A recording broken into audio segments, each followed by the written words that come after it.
So who are you?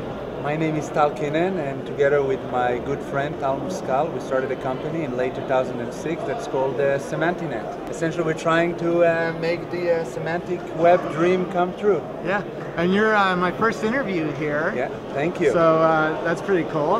And we're here in Tel Aviv, right? We're here at the Marketer Convention, and we had a pretty exciting day today. In Israel. This is my first interview on Welcome HG. to Israel. Yeah, you're my first interview too. And this is my first interview with Robert Scoble, the legend. Thanks. So you showed me something really cool in the hallway this morning, and I've been seeing really cool stuff all day. I mean, the tech industry here in Israel is...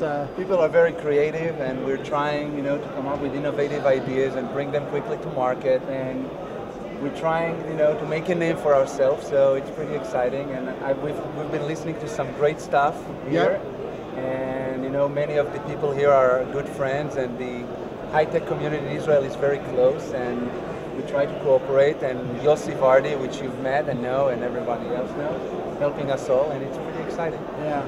And there's 3,000 people here at the Marketer Convention. So. Yeah, we're all friends. We all know each other. So that's the beauty of Israel. Well, what's really amazing is how many people I know here, because so many of the entrepreneurs and VCs who live here in Israel fly to the United States and hang out in Silicon Valley. We all try to split our time between the Silicon Valley and the Silicon Valley, as some people refer to Israel, like Silicon Wadi, like. They say it's a continuation of Silicon Valley, that if you had like this one long road, it will connect 101 with Tel Aviv. Well, it's a long road because it's a very long road. I'd take like 24 hours of flights to get here. It's door to door, it's quite long. But, what we're trying to solve is the way of how to connect with relevant content and relevant information. And what we're saying is that most of us know how to search for stuff, and we know where to search for it, but sometimes we don't know when to search for it. So we want to bring together content from many, many websites when it makes sense. So we developed a technology that essentially links content from one site with relevant content from other sites. So in this case, what we're trying to show is how, while you're still using your regular email client like Gmail or Yahoo, there is still a wealth of information that exists on the person that you're interacting with, that you don't necessarily want to go and jump around between all these services. You just want it all to come to you. So if I'll play this video. And I call you the best glue I've ever seen. Yeah, we're trying. What we're trying to be is the glue. And I'm going to get behind the camera here. I don't have my camera guy today, so the camera work might be a little rougher than usual. It's okay. Cool. So now what we're looking at is at my Gmail inbox, and I'm searching for Jeff Pulver, and soon you'll see there is a blue dot. Here it is that comes up, and essentially tells me that the system can provide info about Jeff from different services, and based on who Jeff is, the services are being chosen. So here I'm seeing information about Jeff that's coming from Facebook, as well as when we go to the other tabs, you'll see that many other resources are also included.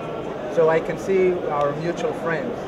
So I have a list here, and I can change persons directly from this interface. So if I'm interested in Jeff and the people both of us are friends with, I can see that, or I can choose David Sifri or Michael Harrington from this list and start seeing what they're doing online and how it's relevant to me. Once we go to the other tab, we can see more information. For example, the Stream tab, it's like friend feed on the fly. It's like rather than me going to friend feed and seeing the stuff about Jeff that's happening on friend feed, I can take it right here.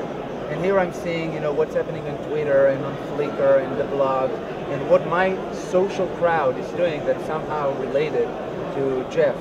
If I'll go to the photo, again, it's very basic. We bring back the photos that Jeff uploaded on Flickr, on Picasa. Clearly, the more services we have, the more info will show, and we ideally would like to connect with sites that offer API, but we don't necessarily have to choose only those. Here we're already seeing showing the video. You can actually pick a video and view it directly inside this application. As you can see, Gmail is on the background, and if I'll close this window right here, I'll be back where I was, and I never had to leave to a different site. The video is playing. I'll move it along a little bit. And finally, we can see the event, and these are the events that Jeff uploaded. We're already connected to Z-Events, Eventful, Upcoming, and Facebook events. And what's cool about this is we can add more and more content on the fly. Like we can show the map where the event is taking place, We can show nearby places that are of interest to us. We have a lot of freedom when it comes to what to show in what context. That's really awesome. That's about it on this example. And this is free? When does it come out?